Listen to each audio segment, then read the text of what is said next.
Selamat pagi teman-teman. Hari ini adalah hari kelima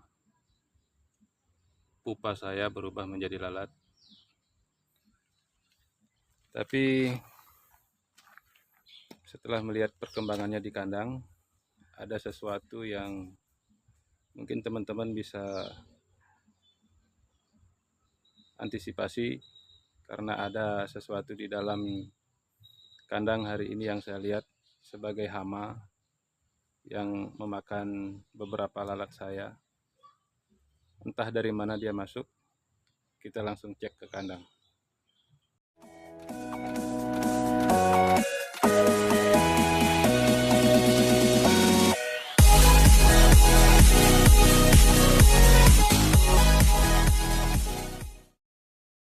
Oke teman-teman, jadi ini kondisi kandang saya. Semua sudah tertutup rapat, tapi entah dari mana dia masuk. Si hama ini saya juga nggak ngerti. Saya sudah cek di keliling kandang ini, tidak ada celah, tidak ada lubang. Tapi ternyata dia sudah ada di dalam satu ekor yang merupakan hama dari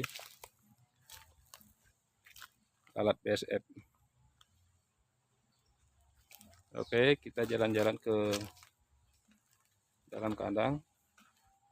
Kebetulan pintunya juga agak pintu sempit yang cukup untuk masuk.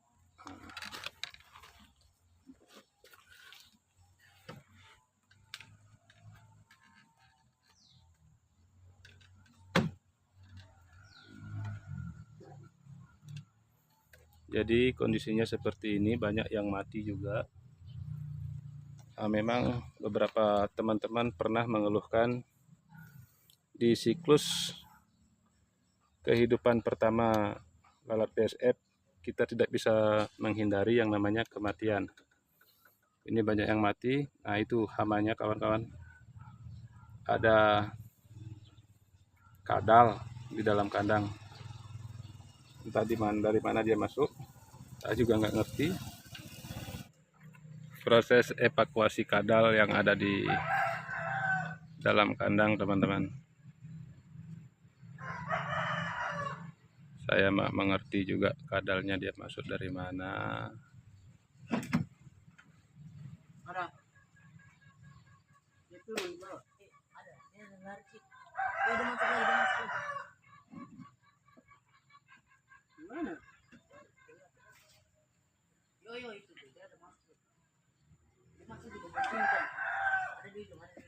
Dia suka keluar ini. Ini nih di luar, di pinggir, itu di sudut. Kena. Salah.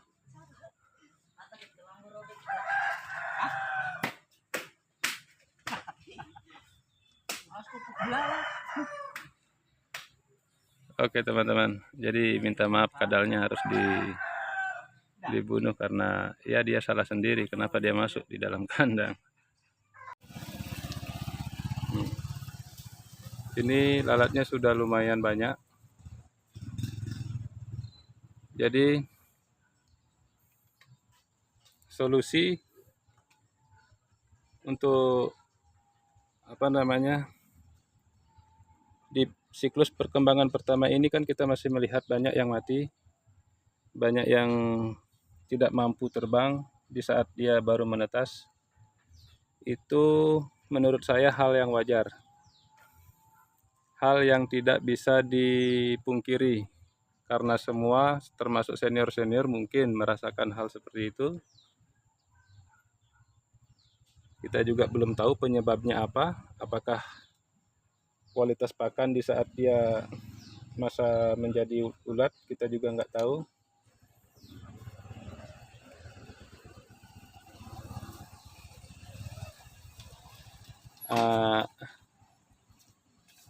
Jadi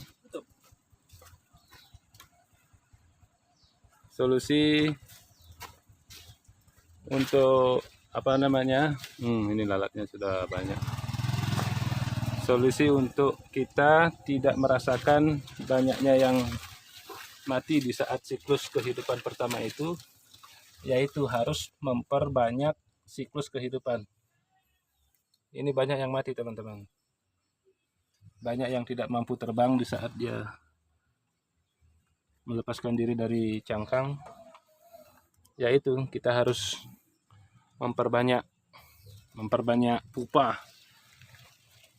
Jadi kalau sudah pupanya banyak, lalatnya banyak, kita tidak akan merasa bahwa lalat kita banyak yang mati, karena kematian bagi lalat itu memang wajar. Apalagi setelah nanti dia bertelur, lalat yang mati baru menetas itu setidaknya diimbangi dengan lalat yang mati sudah bertelur, itu nanti kita tidak akan merasakan lagi. Jadi satu-satunya solusi itu yaitu memperbanyak populasi. Ini lalat saya belum ada yang bertelur teman-teman, ini hari yang kelima. Kita tunggu lagi 5 hari lagi. 5 hari lagi kemungkinan dia akan bertelur. Ini murni hasil dari pancingan teman-teman. Kenapa saya memilih memancing untuk memelihara lalat ini, ya ada perbedaan antara hasil pancingan dengan hasil pembelian telur atau pembelian pupa.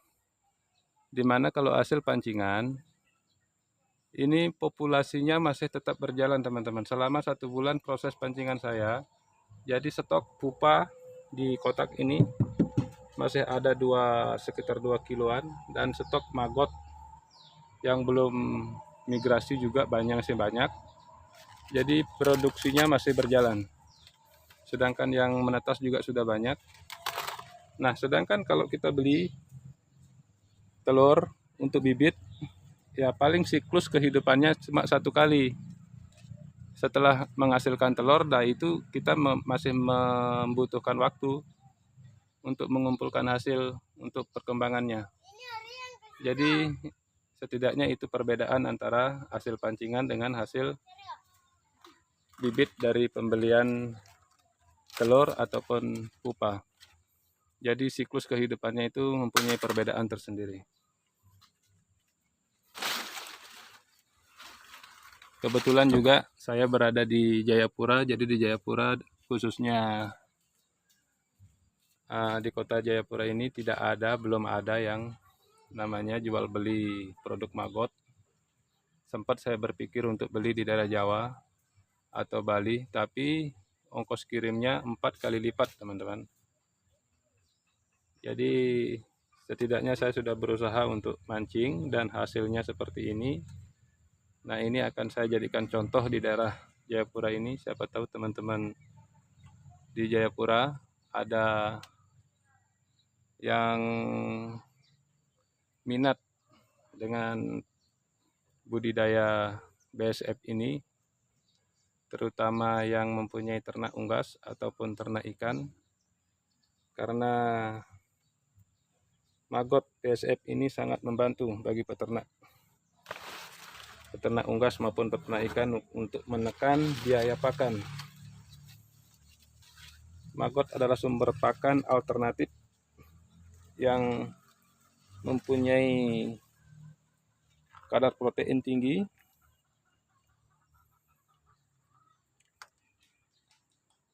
suasana di kandang saya ini seperti ini ya, sudah mulai banyak teman-teman. Mudah-mudahan 5 hari lagi ada tanda-tanda perkawinan, ada tanda-tanda yang bertelur. Tapi di bawahnya juga banyak yang mati karena ini lantainya tanah, jadi nggak begitu kelihatan. Yang kelihatan yang di pinggir-pinggir, nah seperti ini. Tapi nggak tahu tadi kadalnya di mana hamanya itu.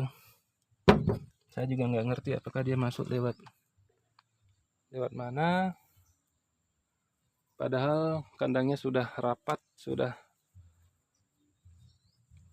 tidak ada celah, tapi dia masih bisa masuk. Akan menjadi bahan koreksi buat saya ke depannya kandangnya untuk lebih rapat lagi, karena ini baru pertama kali teman-teman. Ini kandang pertama kali saya, semua terbuat dari bahan bekas. Ramnya kelambu bekas, kayunya kayu bekas somel, pasirnya juga pasir, kebetulan ada pasir sisa bangunan. Apalagi ya, saya cuma butuh semen waktu itu, semen dengan tenaga. Dan ini kotak ini juga bekas meja dulunya, saya modifikasi menjadi begini. Nah, ini kotaknya terlalu besar teman-teman, tapi namanya juga barang bekas, sudah ukurannya sudah begitu, kita nggak bisa rubah lagi. Saya semua manfaatkan dari barang-barang bekas, dan atapnya juga ada yang ketawain bahwa atapnya enggak. Nah, ini atap plastik bekas bungkus kasur, hanya untuk melindungi kotak ini agar tidak kena hujan. Jadi di pinggir-pinggirnya air hujan masih masuk teman-teman, di sini masih masuk air hujan, tapi nggak apa-apa. Hanya untuk melindungi kotak ini, kotak pupa ini.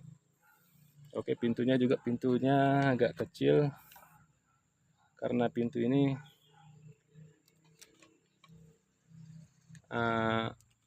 hanya untuk aktivitas apabila ada sesuatu di dalam seperti pengambilan lalat yang mati. Kalau aktivitas pancingan ada pintunya di situ, kalau aktivitas pupa ada juga pintunya di luar. Jadi aktivitas ke dalam itu enggak terlalu banyak, cuma untuk mengambil lalat yang mati nantinya. Jadi sekali lagi teman-teman, jadi solusi untuk menghilangkan rasa kehilangan pada lalat yang baru menetas mati, yaitu perbanyak siklus kehidupan lalat Anda teman-teman di kandang. Jadi kalau sudah lalat Anda teman-teman banyak, nggak akan terasa kehilangan yang baru menetas mati kayak gini. Masih banyak teman-teman yang mati di dalam, tapi karena lebih banyak juga yang hidup, ya artinya nggak terlalu terasa ya. Apalagi nanti sudah ada yang bertelur, pas habis bertelur dia mati, ya anggaplah yang mati dari baru menetas itu dia sudah sudah berproduksi, atau yang mati adalah BSF jantan yang apa-apa. Hasil pancingan teman-teman, ini hasilnya seperti ini. Apalagi hasil dari pembelian telur atau ini, cuma yaitu masing-masing punya kelebihan dan kekurangan. Oke teman-teman, sampai di sini dulu. Bagi teman-teman yang belum subscribe, ya bolehlah kita sama-sama untuk mendukung usaha kita. Semoga kita semakin maju dan kita sama-sama berhasil.